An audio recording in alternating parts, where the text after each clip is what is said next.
They say a woman who builds an empire from scratch knows the exact weight of every brick. I can tell you that's the absolute truth. I know the cost of every drop of sweat, every sleepless night, and every tear that went into building Samira's Soul Food and Catering. I also know exactly what it feels like when the man you've loved for 35 years tries to steal those bricks to build a glass house for another woman. Where are you watching from today? Drop your location in the comments below and hit that subscribe button. Let me tell you a story about family, betrayal, and the kind of justice that is best served ice cold. My name is Samira. I am 62 years old, and for the last 3 decades, I have been the silent engine of my family. If you live in our city, you know my food. You've had my baked macaroni and cheese at weddings, my smothered pork chops at church anniversaries, and my peach cobbler at retirement parties. I built my business the old-fashioned way, standing on my feet for 14 hours a day, burning my arms on commercial ovens, and saving every dime. My husband, Marcus, is 65. If you met Marcus, you'd think he was a retired movie star. He is a handsome man, always smelling of expensive cologne, always wearing tailored suits or crisp golf polos. For years, I let Marcus play the role of the CEO. He loved walking into the front office, greeting the clients, shaking hands, and taking the credit. Meanwhile, I was in the back, wearing an apron, making the magic happen. I didn't mind. I loved him. I thought his pride was harmless. I thought letting him feel like the king of the castle kept our family strong. We have 2 grown children. Jamal is 35, a young man who has spent the last 10 years chasing one failed tech startup after another, always coming to me to bail him out. Tasha is 32, a single mother who loves her kids, but resents me. She always says I'm too strict, too controlling, and too focused on money. Marcus, of course, was always the fun dad, the one who would sneak them cash and tell them I was just being difficult. I thought we were a normal family with normal problems, until a Tuesday afternoon in late October. I was up to my elbows in flour, preparing for a 500-person charity gala when my cell phone rang. It was David, my main supplier for prime meats and poultry. We've done business together for 20 years. Samira, David said, his voice hesitant. I hate to bother you with this, but the corporate credit card you have on file, it just declined. Twice. I wiped my hands on my apron, frowning. That's impossible, David. The account has a $30,000 limit, and I just paid the balance last week. Run it again. It must be a machine error. I did, Samira. The bank flagged it for insufficient funds, you might want to call them. A cold knot formed in my stomach. I excused myself, went into my small, windowless back office, and locked the door. I pulled up our business banking portal on my computer. I handled all the finances, or at least I thought I did. Lately, Marcus had volunteered to take some of the administrative burden off my shoulders, offering to handle the monthly reconciliations. I had been so exhausted I gladly handed over the passwords. What I saw on that screen made the breath leave my lungs. Our primary operating account, the one that usually sat comfortably in the 6 figures, was bleeding dry. Over the past 8 months, there had been massive unexplained withdrawals. But it wasn't just cash. It was the credit card statements. I clicked through the history, my eyes scanning the charges. Oakwood Realty, $4,500. Lumina Luxury Auto Brokers, $1,200. The Sapphire Jewelers, $3,800. Renee's Beauty Lounge, $850. And then, the kicker. A recurring monthly wire transfer of $5,000 to an LLC I had never heard of. M&R Ventures. My heart pounded against my ribs like a trapped bird. I didn't scream. I didn't cry. When you've survived as much as I have in this life, your first instinct isn't to fall apart. It's to gather information. I spent the next 4 hours printing every statement, every transfer, every receipt. I traced the M&R Ventures LLC through public state records. M stands for Marcus. R stands for Renee.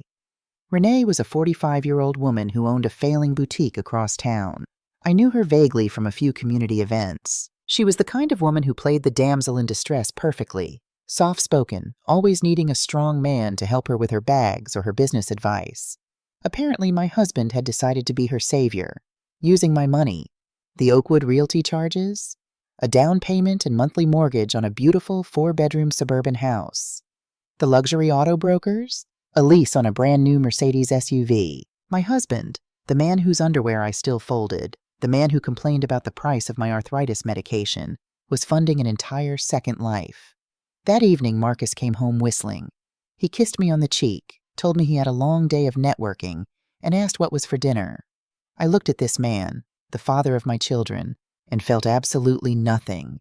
The love I had for him evaporated in that kitchen, replaced by a clarity so cold it burned. "Just leftovers tonight, Marcus," I said, my voice steady. "I'm exhausted." "You work too hard, baby," he said, pouring himself a glass of the expensive scotch he bought with my business card. "You need to learn to delegate. Let me handle more of the heavy lifting." I almost laughed. "I think I will, Marcus. I think things are going to change very soon." The next morning, while Marcus was at the golf course, I sat in the oak-paneled office of Elias Thorne. Elias was a 68-year-old corporate attorney, a pillar of our church, and a friend I had known since we were both struggling in our 20s. I pushed the thick binder of printed statements across his desk. Elias put on his reading glasses, his face growing darker with every page he turned. "Samira," Elias said softly, taking off his glasses and rubbing the bridge of his nose. "This man has lost his mind. He's embezzled close to $200,000 from your company." "Is it embezzlement if his name is on the accounts?" I asked, my voice tight. "That's the tricky part," Elias explained. "Because you are married, and because he is listed as an authorized officer on the business accounts, he technically has the right to move funds. But creating a shadow LLC to siphon money into a private property for a mistress, that is a breach of fiduciary duty. It's financial abuse. But if you confront him now, he could drain whatever is left before we can freeze it." "Then we don't confront him," I said. "We prepare. He thinks he's playing checkers, Elias. I want to play chess. He wants to act like the CEO. Let's see how he runs a company with no money, no credit, and no wife to clean up his mess."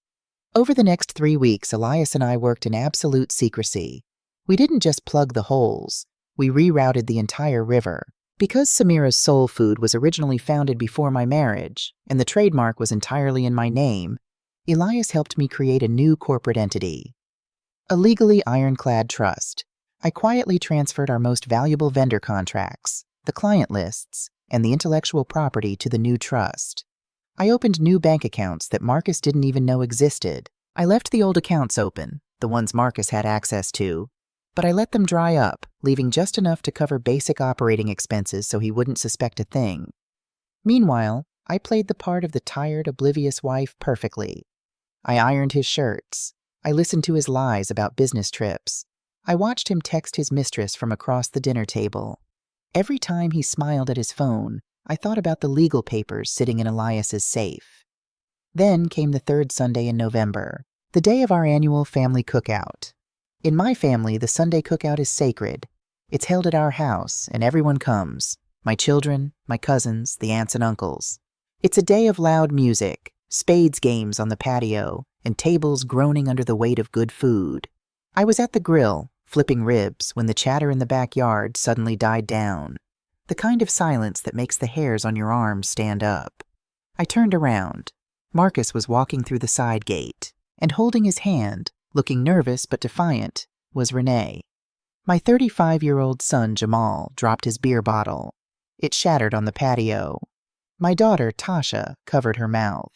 The aunts and uncles froze, staring at Marcus as if he had brought a live rattlesnake into the yard. Marcus puffed out his chest, wearing a designer linen shirt I had unknowingly paid for. He walked right up to the patio, silencing the music with a flick of his wrist. "Family," Marcus announced, his voice booming over the quiet yard. "I know this is a shock, but I believe in being an honest man. I believe in living my truth." He looked at me, not with guilt, but with a smug, arrogant pity. "Samira and I have had a good run," he said, as if he were talking about a leased car, not a 35-year marriage. "But we've grown apart. I've found someone who appreciates me for who I am, someone who needs me. Renee and I are building a life together." The yard erupted into murmurs, but Marcus held up his hand. "I'm filing for divorce tomorrow," he continued, looking right into my eyes. "And Samira, since I'm the one stepping up to expand our business through M&R Ventures, and since my name is on the deed to this house, I'm going to need you to pack your things by the end of the month. Renee and I will be taking over the main property." He really believed it. He really thought he had outsmarted me. He thought because he was the man, because he talked loud and wore the suits, that the empire I built with my bare hands somehow belonged to him. Renee stood behind him, clutching her expensive purse, offering me a tight, fake smile of sympathy. "I'm sorry, Samira," she whispered, loud enough for the aunts to hear. "You're a strong woman. You'll be fine." I looked at my husband. I looked at his mistress. Then I looked at my children, waiting to see them jump to my defense, waiting to see Jamal throw a punch or Tasha scream at her father. But they didn't. Jamal looked at his shoes. Tasha looked away. I took a slow, deep breath. I picked up a pair of tongs, casually flipped a rack of ribs so they wouldn't burn, and wiped my hands on my apron. "Well," I said, my voice cutting through the heavy air like a knife, "I suppose that means you won't be staying for dinner." The silence that followed Marcus's grand exit from my backyard was heavier than the August humidity. The aunts and uncles slowly packed up their Tupperware, murmuring quiet apologies as they shuffled out the side gate. Nobody looked me in the eye. That's the thing about a public humiliation. People don't know whether to treat you like a victim or a ghost. I didn't cry. I stayed at the grill, wrapping the leftover ribs in foil, wiping down the stainless steel with a rag until I could see my own reflection. I am a 50-year-old woman who has spent her entire adult life making sure her family never knew the sting of an unpaid light bill or the shame of an empty pantry. I thought that kind of sacrifice bought loyalty. I was about to find out exactly what it bought. 3 days later, my children came to the house. Jamal and Tasha walked into the living room looking like they were attending a funeral. They wouldn't sit on the sofa next to me. Instead, they stood by the fireplace, shifting their weight, exchanging nervous glances. "Mom," Jamal started, clearing his throat, "we need to talk about Dad, and about the business." "What about him?" I asked, folding a hand towel on my lap. Tasha crossed her arms, defensive before I even said a word. "Look, Mom, Dad is really serious about this new M&R Ventures thing. He's got real capital backing him. He's talking about franchising, about taking the family brand national, and he offered Jamal the VP of technology position." I looked at my 35-year-old son, a man whose last 3 tech apps had crashed and burned, taking $50,000 of my hard-earned catering money with them. VP of technology? For a catering company that doesn't exist yet? Jamal bristled. "It will exist. Dad is ready to invest in my vision, Mom. Something you've always been too stingy to do. He understands the modern market." "And you, Tasha?" I turned to my daughter. "What did your father promise you?" She had the grace to look slightly ashamed, but her greed won out. "He promised to pay off my student loans and my car note. He said he has access to a massive line of credit through the new LLC. But Mom, he can only do it if you don't drag out the divorce. If you just give him the deed to this house and let him take his 50% of the corporate accounts quietly, we can all walk away wealthy." The air in the room grew completely still. I looked at the 2 human beings I had carried in my body, the children I had burned my arms on commercial fryers to put through college. They weren't here to comfort their mother after their father flaunted his mistress in our backyard. They were here as his negotiators. They had been bought. "Let me get this straight," I said, my voice dropping to a low, quiet register that made them both stop fidgeting.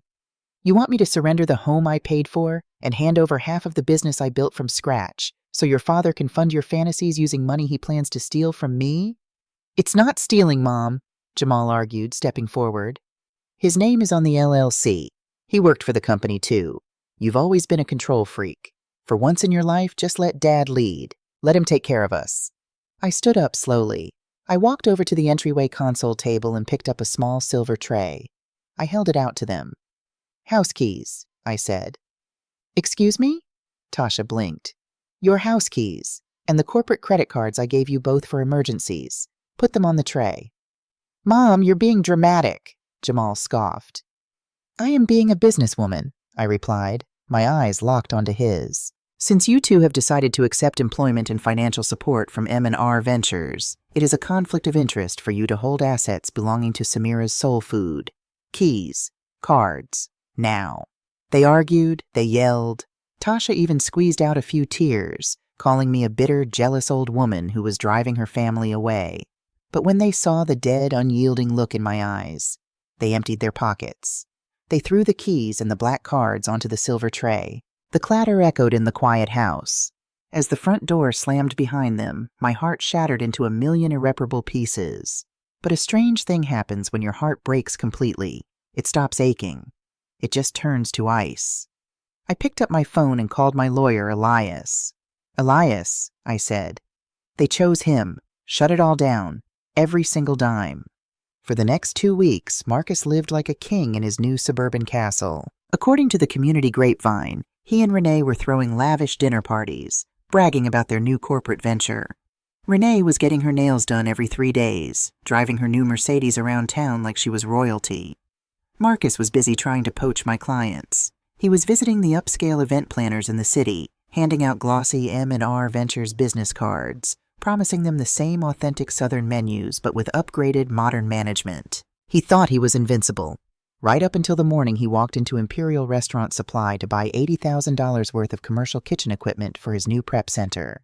I know exactly how it happened because the manager of Imperial, a man named Gregory who had been selling me stoves for 20 years, called me the second Marcus walked out the door.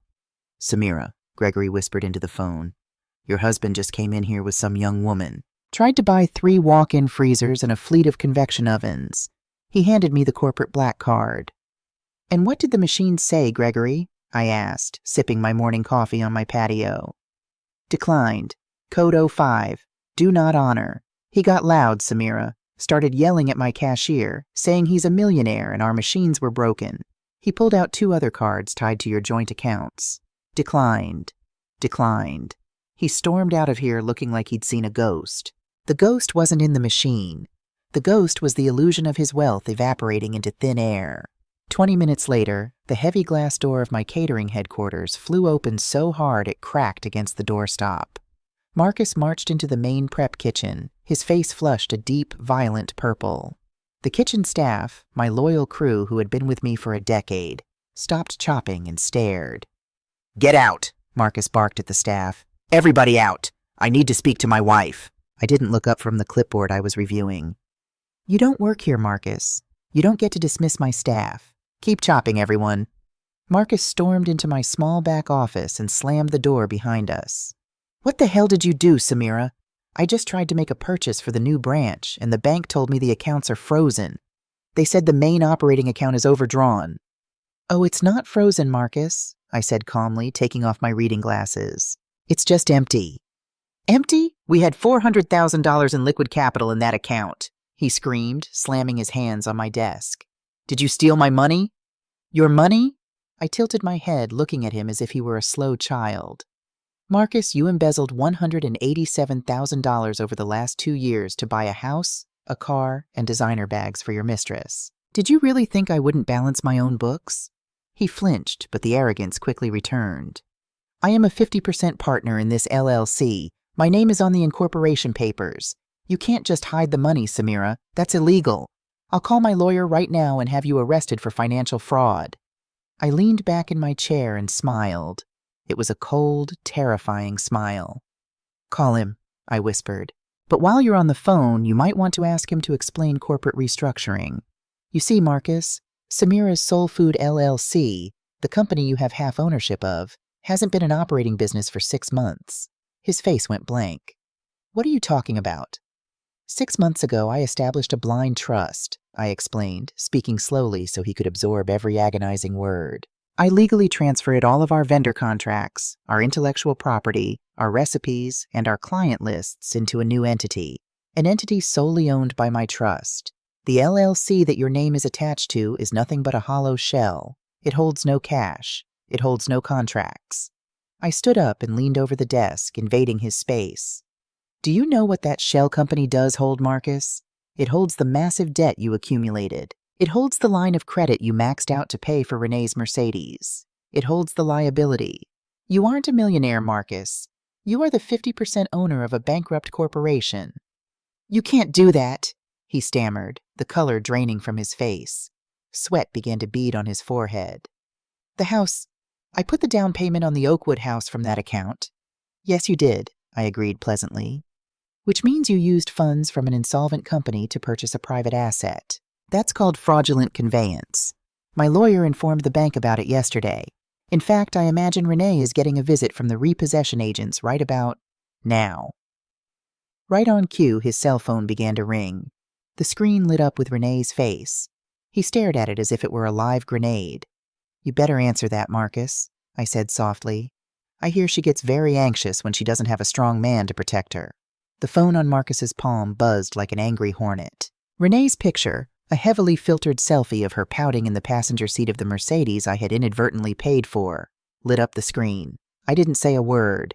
I just raised my eyebrows and gestured to the phone. "Take it, Marcus. It's bad manners to keep your business partner waiting." He swiped the screen, his hand trembling so badly he almost dropped the device. "Renee? Baby, I'm in a meeting. He didn't even get to finish his sentence. Renee's voice was so loud and so shrill that I could hear her perfectly from across my desk. "Marcus, where are you? There is a tow truck backing into the driveway right now. They have the Mercedes hooked up. They're saying the lease is in default due to fraudulent funds. Marcus, do something. Call them off." Marcus's eyes darted wildly around my small office, looking at the faded wallpaper, the filing cabinets, anywhere but at me. "Renee, calm down, baby. It's just a misunderstanding with the bank. I'll call the dealership right now. Just go inside the house." "I can't go inside the house," Renee shrieked, her carefully cultivated soft-spoken persona completely dissolving into a frantic screech. "There's a man in a suit here taping a foreclosure notice to the front door. He says the mortgage was paid with embezzled corporate funds and the bank is seizing the property. Marcus, what did you do?" He hung up on her. He actually panicked and pressed the end call button. Then he looked at me, his chest heaving, the slick, handsome facade completely melting away to reveal the terrified, powerless man he truly was. "Samira," he begged, his voice cracking. The arrogance from the Sunday cookout was completely gone. "Please, you have to fix this. They're taking the car. They're taking the house. I'll be ruined."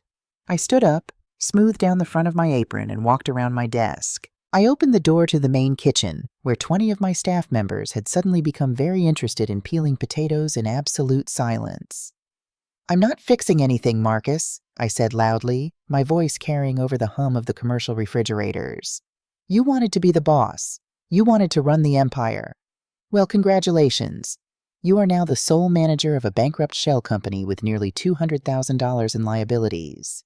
I suggest you go handle your business." I pointed to the heavy glass exit door. "Now get out of my kitchen before I call the police and have you trespassed." I watched him walk out. He didn't strut. He didn't puff out his chest. He dragged his feet, his shoulders slumped, looking every bit of his 65 years.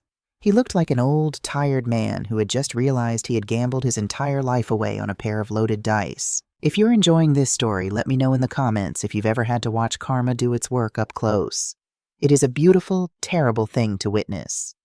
But my work wasn't done. Marcus was only one part of the equation. There were still the 2 children who had stood in my living room and tried to auction off my life's work to the highest bidder.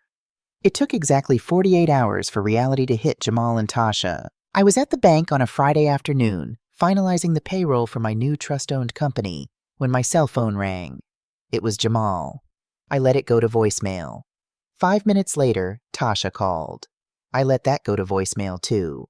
By the time I got back to the catering hall, Jamal was sitting on the front steps, his head in his hands. My 35-year-old son, the brilliant tech entrepreneur who thought his mother was too old-fashioned to understand business. "Mom," he said, jumping up as I walked toward the door. "Mom, please, you have to talk to me. My web servers just got shut down. The hosting company tried to run the corporate card for my monthly maintenance fees, and it declined. My entire app is offline. My investors are calling me. I tried to call Dad to get the M&R Ventures account number he promised me, but his phone is disconnected." I unlocked the heavy glass doors and walked inside. Jamal followed me like a lost puppy. "Your father's phone is disconnected because the family plan was in my name, and I removed his line," I explained calmly, walking into the kitchen to check the inventory. "And as for M&R Ventures, Jamal, it doesn't exist. It never did. It was a fantasy your father created to impress a woman 20 years younger than him." Jamal froze in the middle of the hallway. "What do you mean it doesn't exist?" He showed me the incorporation papers. He promised me the VP position. He promised me funding. "He lied to you," I said, turning to face him. "He lied to you to get you on his side, to turn you against me so I would quietly hand over this business. And you fell for it. You were so eager to take the easy money, so desperate to avoid actually working for a living, that you sold out your own mother." "Mom, no, I didn't know." "You knew he brought his mistress to my house." I cut him off, my voice sharp and unforgiving. "You knew he told me to pack my bags. And you came to my living room and told me to surrender. Your app is offline, Jamal? Good. Maybe now you'll go get a real job, pay your own bills, and learn what it actually takes to build something." Before he could stammer out another excuse, the kitchen door swung open and Tasha stormed in. She was carrying a designer shopping bag, but her face was streaked with angry tears. "My car got towed!" she shrieked, not even noticing Jamal standing there looking completely defeated. "I was at the grocery store and they towed my car right out of the parking lot. I called the finance company and they said the payments haven't been made in 3 months. Mom, why didn't you pay my car note?" I looked at my daughter, a 32-year-old mother of 2, throwing a tantrum in the middle of my workplace because I hadn't paid for her luxury vehicle. "I didn't pay your car note, Tasha, because you told me you were accepting financial support from your father," I reminded her, keeping my tone perfectly conversational. "You said he had a massive line of credit. You said I was just a bitter old woman. So I took you off my payroll. I removed your emergency cards. I let you be the independent woman you claimed to be." Tasha's mouth dropped open. She looked at Jamal, then back at me.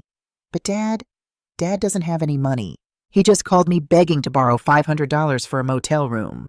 That piece of information made me pause. "A motel room? Why does your father need a motel room?" I asked, a genuine curiosity creeping into my voice. "He has that beautiful 4-bedroom house in Oakwood with Renee." Tasha let out a bitter, humorless laugh. "Not anymore, he doesn't. He went back to the Oakwood house yesterday after the bank froze everything. He said Renee told him she was going to pack a bag and go stay with her sister until the dust settled." "Let me guess," I said, leaning against the stainless steel prep table. "She didn't just pack a bag." "She cleared the place out," Tasha said, shaking her head in disbelief. "Dad said when he got back to the house that evening, the front door was wide open. Renee hired a moving truck. She took the living room furniture, the flat-screen TVs, the espresso machine, even the expensive silk sheets off the bed. She took every piece of jewelry he ever bought her. She completely ghosted him. Blocked his number, deleted her social media. She's gone."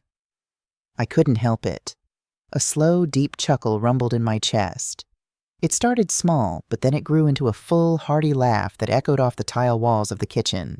My children stared at me like I had lost my mind. But I hadn't lost my mind. I had finally found my freedom.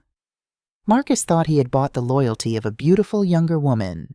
He thought his money made him a king. But Renee wasn't a damsel in distress. She was a professional grifter. She had smelled the weakness in him from a mile away.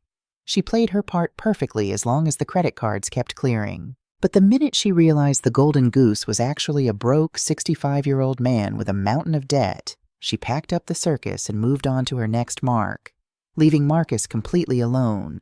No wife, no business, no mistress, and standing in an empty, foreclosed house with nothing but the tailored suit on his back. "Mom, it's not funny," Tasha whined, wiping her nose. "What are we supposed to do? I have kids. Jamal has investors. We need help." I stopped laughing. I looked at the two of them, standing shoulder to shoulder in their expensive clothes, waiting for me to pull out my checkbook and make their problems disappear. For 30 years, that is exactly what I would have done. I would have swallowed my pride, worked an extra 50 hours a week, and bailed them out. "What you are supposed to do," I said, my voice dropping back to that icy, unyielding tone, "is grow up." I walked over to the back office and returned a moment later with 2 heavy industrial-sized aprons. I threw them onto the stainless steel table in front of them. They landed with a heavy thud. "I have 2 openings for entry-level prep cooks," I said. "The pay is minimum wage. You clock in at 4 in the morning to scrub the potatoes and clean the grease traps. If you want to feed your kids, Tasha, you put on the apron. If you want to pay back your investors, Jamal, you put on the apron. Otherwise, there is the door, because the Bank of Mom is permanently closed." They stared at the aprons like I had just thrown 2 live snakes on the table. "You can't be serious," Jamal whispered. "I have a master's degree." "Then you should be very good at counting potatoes," I replied. "Take it or leave it." Neither of them touched the aprons. Tasha spun around on her heel and stormed out, muttering under her breath about how I was a monster. Jamal lingered for a moment, his pride warring with his desperation, before he finally shook his head and followed his sister out the door. I watched them leave, feeling a sharp twinge of sorrow in my chest. It hurt to watch my children struggle. It hurt to know I had raised two adults who were so deeply entitled. But sometimes, the most loving thing a mother can do is let her children hit the concrete. It's the only way they learn how to stand up on their own. With my children cut off and Renee vanished into thin air, Marcus was entirely out of options. But a desperate man is a dangerous man. 2 days later, I was served with legal papers. Marcus had found a sleazy, aggressive divorce attorney who was willing to work on contingency.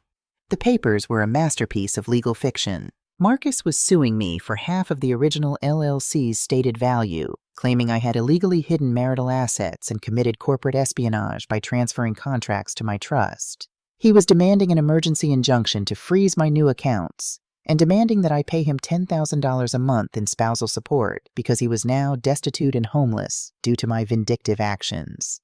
He was trying to drag me into a long, brutal, expensive court battle. He thought that if he made it painful enough, if he threatened to drag our family name through the mud in a public trial, I would cave. He thought I would write him a fat settlement check just to make him go away. I immediately called Elias. I drove to his office, throwing the thick stack of legal demands onto his mahogany desk. "Look at this, Elias," I said, pacing the floor. "He wants spousal support. From the woman he cheated on. From the business he tried to steal." Elias adjusted his glasses, scanning the documents with a calm, practiced eye. He didn't look worried. In fact, the corner of his mouth twitched upward into a small, predatory smile. "Samira," Elias said gently, tapping his pen against the paper. "Let him sue. Let him bring this to a judge, because Marcus and his bargain bin lawyer have made a critical error." "What error?" I asked, stopping my pacing. Elias leaned forward, his eyes gleaming with the quiet confidence of a man who held a royal flush. "They are demanding a full forensic accounting of the business finances over the last 5 years to prove you hid money, which means we now have the legal right, no, the legal obligation, to present a full forensic accounting of where every single dime went." He opened a desk drawer and pulled out a thick red folder. I knew that folder. It was the one we had been compiling for months. "By taking you to court, Marcus just gave us the platform to enter his embezzlement into the public legal record," Elias explained softly. "We aren't just going to show the judge that you protected your assets legally. We are going to show the judge exactly how he committed corporate fraud. He thinks he's filing a civil lawsuit for money. What he's actually doing is handing the district attorney a signed confession for a felony." Elias closed the folder with a satisfying snap. "Get ready, Samira. We're going to court, and your husband is going to leave in handcuffs." The morning of the hearing, the sky was a crisp, clear blue. I wore a tailored emerald green suit, my hair perfectly styled, and a pair of diamond stud earrings I had bought for myself 5 years ago. I didn't look like a broken, discarded wife. I looked like the CEO of a multi-million-dollar food empire, because that is exactly who I was. Elias Thorne met me at the courthouse steps, carrying his worn leather briefcase. He gave me a single, reassuring nod. "Ready to finish this, Samira?" "I've been ready since the day he walked into my backyard with that woman," I replied. When we walked into the courtroom, Marcus was already sitting at the plaintiff's table. The sight of him almost made me pity him. Almost. The man who always prided himself on wearing designer labels was swimming in a navy suit that looked 2 sizes too big. Without my cooking, without the luxurious lifestyle I provided, and with the stress of Renee robbing him blind, he had lost weight. He looked gray, exhausted, and deeply panicked. Next to him sat his lawyer, a slick-haired man named Sterling, who looked like he belonged on a cheap billboard advertising personal injury lawsuits. Judge Miller, a no-nonsense woman with sharp eyes and zero patience for foolishness, took the bench. "All right," she sighed, looking over the file. "I see a motion for an emergency injunction, a demand for spousal support, and accusations of hidden marital assets. Mr. Sterling, you filed this circus. Go ahead and start the show." Sterling stood up, puffing out his chest. "Your Honor, my client, Marcus, has been the victim of a malicious corporate takeover by his own wife. For 30 years, he helped build Samira's soul food into a local institution. Yet when their marriage hit a rough patch, Mrs. Williams secretly transferred the company's lucrative contracts into a hidden trust, leaving my client with a bankrupt shell company. He is currently homeless and destitute." We demand a forensic audit of all accounts and immediate spousal support. Judge Miller peered over her glasses at Elias. Mr. Thorne, your response? Elias stood up slowly. He didn't puff out his chest. He didn't raise his voice. He simply unclasped his leather briefcase and pulled out the thick red folder. Your Honor, Elias said, his voice smooth as velvet. We do not contest the demand for a forensic audit. In fact, we welcome it. We have already completed one. Elias handed a copy of the thick binder to the bailiff to pass to the judge, and another copy to Mr. Sterling. If you turn to page 12, Your Honor, you will see exactly why Samira's Soul Food LLC is currently insolvent. It is not because my client hid assets. It is because Mr. Williams systematically embezzled $187,000 from the corporate operating account over a period of 24 months. Sterling's confident smirk vanished. He began flipping frantically through the binder. Marcus sank lower in his chair, his eyes glued to the mahogany table. You will see wire transfers to an unauthorized, hidden LLC named M&R Ventures, Elias continued, pacing slowly in front of our table. You will see a $50,000 down payment on a residential property in Oakwood, purchased for Mr. Williams' mistress. You will see luxury car leases, jewelry receipts, and vacations, all paid for with company funds, without the knowledge or consent of the primary shareholder, my client. Judge Miller flipped through the pages, her lips thinning into a hard line. Mr. Sterling, she said, her voice dropping to a dangerous whisper, are you aware that your client used corporate funds to finance a personal affair, and then you brought him into my courtroom to demand spousal support? Your Honor, I was not informed of these specific transactions, Sterling stammered, glaring daggers at Marcus. It gets worse, Your Honor, I whispered to Elias. Elias nodded and delivered the final blow. Because Mr. Williams used corporate funds to purchase that Oakwood property, the bank has already foreclosed on it due to fraudulent conveyance. The business debts he incurred are entirely in his name as the managing partner of that specific LC. My client, Mrs. Williams, simply protected her intellectual property, which she owned prior to the marriage, by moving it into a legal trust before Mr. Williams could steal the rest of it. Elias turned to face Marcus directly. This is not just a civil dispute, Your Honor. What Mr. Williams has done constitutes felony embezzlement and corporate fraud. We have a meeting scheduled with the district attorney's office at 2 o'clock this afternoon to hand over this binder. The courtroom went dead silent. The only sound was the hum of the air conditioning. If you've ever watched a man realize that his entire life is over, you know it's not a loud moment. It's terrifyingly quiet. Marcus grabbed his lawyer's arm. Sterling, do something! Tell them they can't do that. I'm her husband. Sterling violently shook Marcus's hand off his arm. Shut up, Marcus, he hissed. You lied to me. You're about to go to prison. Elias cleared his throat. However, Your Honor, my client is a merciful woman. She wishes to conclude this painful chapter of her life without the media circus of a criminal trial. I stood up then. It was my turn. I have a settlement offer, Your Honor, I said, keeping my posture perfectly straight. Marcus will sign a full waiver, relinquishing any and all claims to my businesses, my trust, and my home. He will drop his demand for spousal support permanently. In exchange, I will assume the remaining corporate debt of the LLC, effectively wiping his financial slate clean, and I will cancel the meeting with the district attorney. Judge Miller looked at Marcus. Mr. Williams, your wife is offering you a get-out-of-jail-free card.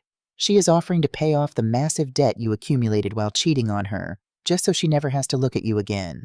I suggest you take a pen and sign whatever she puts in front of you, or I will personally call the DA myself. Marcus didn't argue. He didn't posture. He took the pen from Sterling with a shaking hand and signed the divorce settlement. He signed away the house. He signed away the business. He signed away the last 35 years of his life. As we walked out of the courtroom, Marcus stopped me in the hallway. There was no one around, just the two of us.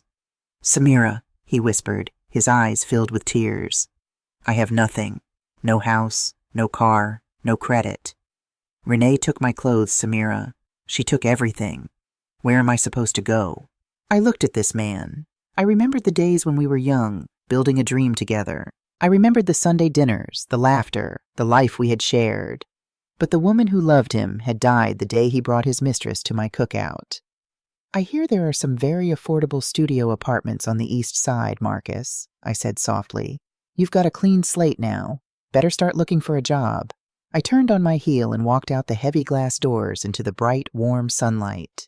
For the first time in 3 decades, I was breathing air that belonged entirely to me. It has been 8 months since that day in court. They say time heals all wounds, but I prefer to say that time reveals the truth. My new business, housed under my legal trust, didn't just survive, it exploded. Without Marcus skimming off the top to fund his ego, our profit margins doubled. I opened a second catering kitchen across town and finally bought that commercial bakery space I had been dreaming about for years. And what about my children? Well, Jamal and Tasha didn't take the aprons that day. Their pride wouldn't let them scrub potatoes for minimum wage. But the real world is a harsh teacher. When the Bank of Mom permanently closed its doors, reality set in fast. Jamal's investors pulled out completely. Without my money to prop him up, his tech startup folded in 3 weeks. He had to sell his expensive condo and move into a tiny 1-bedroom apartment. Last I heard, he swallowed his pride and took a mid-level IT help desk job at a hospital. He's working a 9 to 5, answering phones, and dealing with angry doctors whose computers won't turn on. Tasha had her luxury SUV repossessed. She had to move out of her upscale neighborhood and rent a modest townhouse. She now rides the bus to her job as a receptionist at a dental office. For 6 months, neither of them spoke to me. But last Sunday, while I was preparing dinner in my quiet, peaceful house, the doorbell rang. I opened it to find Jamal and Tasha standing on the porch. No designer clothes, no entitled attitudes, just 2 adults looking incredibly humbled. "Mom," Tasha said, her voice thick with emotion. "Can we come in?" I stepped aside and let them into the living room. We sat down and the silence stretched for a long time. Finally, Jamal spoke. "I'm sorry, Mom," he said, looking down at his hands. "I'm so sorry. I've been working this IT job for 5 months. My boss screams at me, the hours are terrible, and after I pay my rent and my groceries, I have exactly $42 left in my checking account. I don't know how you did it for 30 years. I don't know how you worked so hard and put up with us taking it all for granted." Tasha was openly crying now. "Dad called me last week. He's working as a greeter at a hardware store, living in a studio above a laundromat. He asked me for $50, Mom. I told him I didn't have it. Because I don't. You were right. He lied to us, and we were so greedy we just went along with it." I looked at my children. My heart softened, but my boundaries remained like steel. "I forgive you," I said gently. "You are my children, and I will always love you. But the dynamic of this family has permanently changed. I am not your ATM. I am your mother. We can rebuild our relationship, but we are going to build it on respect, not on my bank account." They nodded, both of them crying, and for the first time in years, the hugs they gave me felt genuine. They didn't feel like transactions. They felt like family. We are slowly finding our way back to each other. Jamal comes over on Tuesdays to help me fix things around the house, and Tasha brings the grandkids over on Sundays. We don't have massive, extravagant cookouts anymore. We just have quiet, honest dinners. As for me, I am thriving. At my age, society tells women we are supposed to fade into the background. We are supposed to quietly accept whatever disrespect is handed to us, shrink ourselves down, and just be grateful to have a man around. But society is wrong. I built an empire with my bare hands. I survived the ultimate betrayal by the person I trusted most. I protected my legacy, humbled my entitled children, and sent a cheating, thieving man out into the cold with exactly what he deserved. Nothing. Every morning I wake up in a house that is entirely mine. I drink my coffee on the patio, listening to the birds, feeling the sun on my face. There is no one to clean up after, no one to lie to me, and no one to make me feel small. If you take anything away from my story, let it be this. Never let anyone convince you that your kindness is weakness. Never apologize for protecting what you built. And most importantly, never be afraid to burn down a toxic table, because you have all the tools you need to build a better one by yourself. Thank you for listening to my story. If this resonated with you, drop a heart in the comments, and don't forget to subscribe to the channel for more real-life drama. Until next time, stay strong, know your worth, and keep your receipts.